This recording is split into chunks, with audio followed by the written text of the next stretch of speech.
सबसे पहले आवेदक को टेस्ट सेंटर के एडमिन ब्लॉक के अंदर जाना होता है, जहां टेस्ट ड्राइव पर जाने से पहले आवेदक की गवर्नमेंट आईडी और डॉक्यूमेंट की जांच करके आवेदक को टोकन विंडो पे रजिस्ट्रेशन किया जाएगा।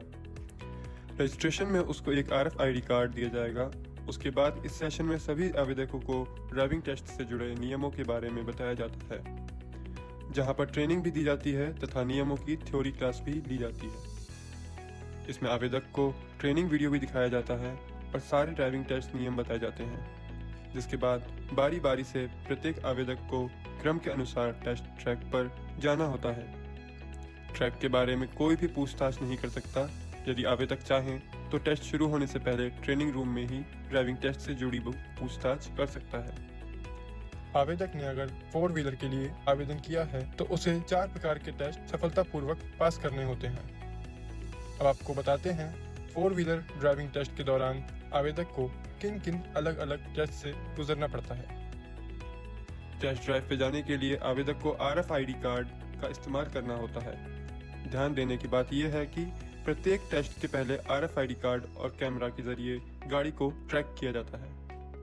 इसके बाद आवेदक को RFID कार्ड रीड करवाना होता है, जिसके बाद बैरियर खुल जाता है और सिग्नल ग्रीन हो जाते हैं। अब आवेदक को पहला टेस्ट अपग्रेडियंट टेस्ट के लिए जाना होता है। समय सीमा को मद्देनजर रखते हुए आवेदक को पहले से दी हुई एक स्टॉप रेखा पे कुछ सेकंड के लिए गाड़ी को रोकना होता है।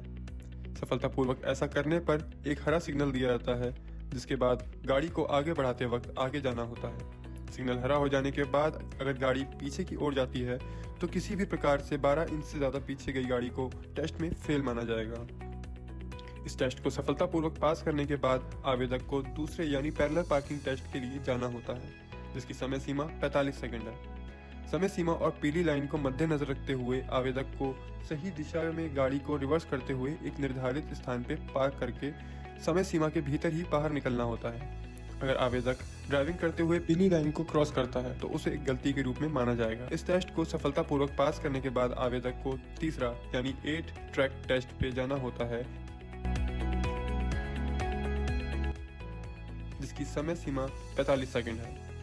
समय सीमा को मद्देनजर रखते हुए आवेदक को 8 ट्रैक टेस्ट में गाड़ी को आगे की दिशा में 8 जैसे दिखने वाले ट्रैक पर निर्धारित समय से के भीतर ही गाड़ी को ड्राइव करना होता है।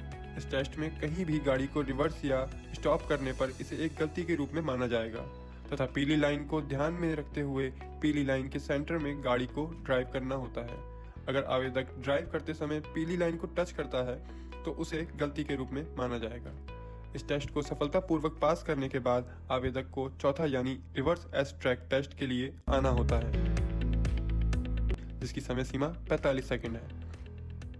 इस टेस्ट में एस आकार पर गाड़ी को पीछे की दिशा में समय सीमा को ध्यान में रखते हुए रिवर्स में ड्राइव करना होता है। टेस्ट के दौरान 2 से ज्यादा फॉरवर्ड मूवमेंट करने पर उसे गलती माना जाएगा। इस पूरे टेस्ट के बाद आवेदक को अपनी गाड़ी एग्जिट के रास्ते होते हुए बाहर जाना होता है और RFID कार्ड एवं फॉर्म को लेकर टोकन काउंटर पर जाना होता है, जहां से आवेदक अपने टेस्ट रिपोर्ट के बारे में जान सकता है। 2 व्हीलर ट्रैक यानी सर्पेंटाइन ट्रैक, ये केवल 2 व्हीलर के लिए है। इसके लिए भी आवेदक को RFID कार्ड का इस्तेमाल करना होता है। RFID कार्ड लेने के बाद आवेदक को ट्रैक पर जाना होता है, जिसकी समय सीमा 60 सेकंड है। इस टेस्ट में आवेदक को एक नियमित समय के भीतर सही दिशा को ध्यान में रखते हुए तथा येलो एरो को फॉलो करते हुए सिर्फ आगे की तरफ गाड़ी को बिना रुके और बिना पैर जमीन पर रखे लेकर जाना है। अगर आवेदक सर्पेंटाइन ट्रैक पर टेस्ट के दौरान गाड़ी को रोकता है या पैर जमीन पर रखता है तो उसे गलती माना जाएगा।